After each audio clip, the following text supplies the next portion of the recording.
Hello BookTube, it's Amanda again, and it is time for Weekend Reads. I've started a few new books and have very definitive opinions on some of the ones that I finished last week, so you can expect some reviews coming out soon, particularly on To Like the Lightning. I have major thoughts on that book, and I'm really looking forward to discussing with you guys about if you have read it and what your thoughts were, and how you went into that book, if you knew about the ending or not, because I didn't. And that's why I have so many feels on this book. But anyway, we'll get into the reading list for this weekend. I have started a read through of the Dark Tower series by Stephen King. I read the first in the series, The Gunslinger, many years ago, and honestly I don't really remember anything about it other than The Gunslinger and The Man in Black. I remember basically very, very loose outline of the plot, and it has been a number of years, but it really didn't impact me at all, and I didn't go ahead and finish the series. So I'm planning to do that in the coming weeks. If you want to read along, you're welcome to.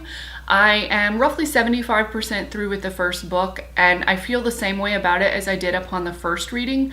I don't know if you guys want a synopsis or not. This is a pretty well-known series. We follow the main character, Roland, who is the last of the Gunslingers, and we get a lot more about his backstory, what happened to the Gunslingers in general, and them as a society and how they're structured, the world and what it is built on, and whether it is forward or backward or an alternative universe within our own.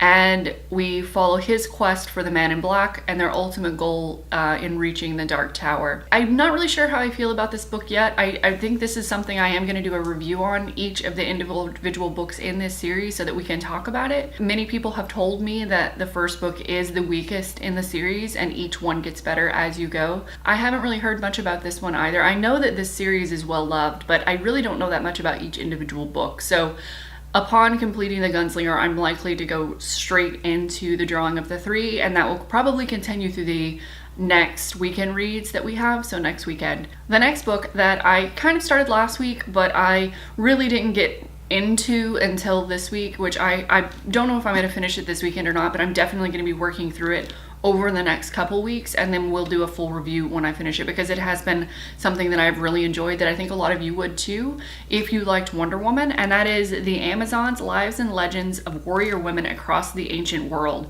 by Adrienne Mayor. And it doesn't really have that many reviews. I haven't really heard anyone talking about it either. It is relatively dense, and it's not really a narrative. It is more a bunch of essays combined, and it feels a lot like someone's thesis chapters that were combined into book form, like a historian of some sort. It does talk very in-depth about societal structures and drawing from ancient texts and archaeological artifacts, and how you piece together the narrative of how the Greeks probably perceived and actually interacted with what we call the Amazonians, and the tribes in general that probably made up what became the myth of the Amazon, and how factual accounts that spread by word of mouth kind of evolved into these heroic battles with gods and demigods. And that being said, the concept is amazing. It is written like a thesis, so the chapters don't really tie together very well so far, and there's a lot of really great information, but it's hard to really just sit down and just read through. It's one of those books that I think is best consumed in small chunks, and that's how I'm reading it right now. I will let you know what I think about it when I'm done though, and I am going to try to work through this in the next couple of weeks. So with each of our little chats on the weekend, we can kind of discuss, if you want, like ask me how it's going, and you know, if there's anything that really stood out about it, if you're interested, or if you're reading it right now too, you know, let me know. I have been impressed so far, and I think I've checked this out from the library, but I think this might be a book that I end up purchasing just because I like it as a kind of reference as strong warrior women through history in a nonfiction account. And I don't think there's a whole lot of those that exist, but if you do have more books like this that you want to recommend, please do so. I've thoroughly enjoyed this, especially if it's something that's a little more user-friendly so far as reading goes, because this has been, each chapter is kind of dense, and there's a lot of references tied to each chapter, which, as you guys know, is something that I really like. And the last book that I plan on starting today, actually, as soon as I finish finished filming this video, is An Astronaut's Guide to Life on Earth, What Going to Space Taught Me About Ingenuity, Determination, and Being Prepared for Anything. And it's by Colonel Chris Hadfield. I followed him on Twitter when he was at the International Space Station, and he was really witty and funny and just a very likable person. He is not one of the astronauts that I met when I was in Johnson Space Center, so I would like to know more about his background. I did peek a little bit of it this morning, and that's why I decided, no, I've got to film this and then we can talk about it, because I'm pretty excited about it so far. And he's already mentioned Johnson, and so he's referencing things that I've been in, you know, buildings that I've been in. So I might find this a little more likable than the average person, because I know what he's talking about, where he's talking about, and you know, anytime you can relate to a location, it always makes a story more impactful for you personally, even if the story in general is likable by most people.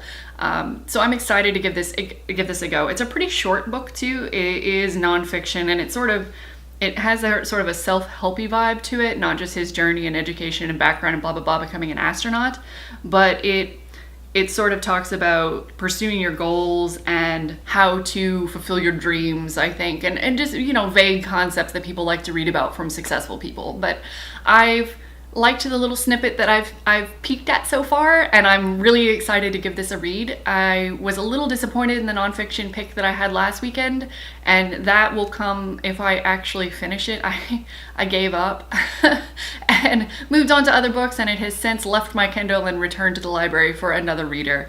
And I don't know if I'm gonna follow up on astrophysics, the astrophysics book that I mentioned last weekend, or not. I probably will finish it, because I don't really lack that much to finish it, but it's going to be more just about completion than it is actual enjoyment of the book, which is sad, because we all know that I really like physics and physics-based books, and that's another reason I'm excited about this engineering book, or not engineering, astronaut book.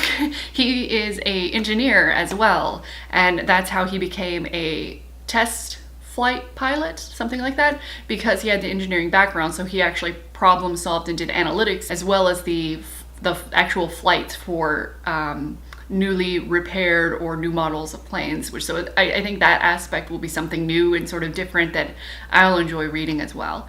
If you're reading any of these, or if you have any recommendations, as always, please leave a comment down below, and so we can chat. And I like this format. I don't know how you feel about it. I will try to break down each of the books from now on that I talk about in the description box, and try to put a time marker, so that if I'm not, like, if you're one of the people who watches me because you like nonfiction, you can skip the science fiction or the fantasy-based books. And then if you're one of the people who likes those, that really could care less about astrophysics, then you can skip that book and go straight to the ones you're actually interested in. So that's something that I'm going to try to get into the habit of, is leaving the time markers below too, so that you can skip to the books that you're actually interested in. But on that note, these are the books that I'm reading this weekend, and I look forward to chatting with you about it. I will talk to you soon. Bye.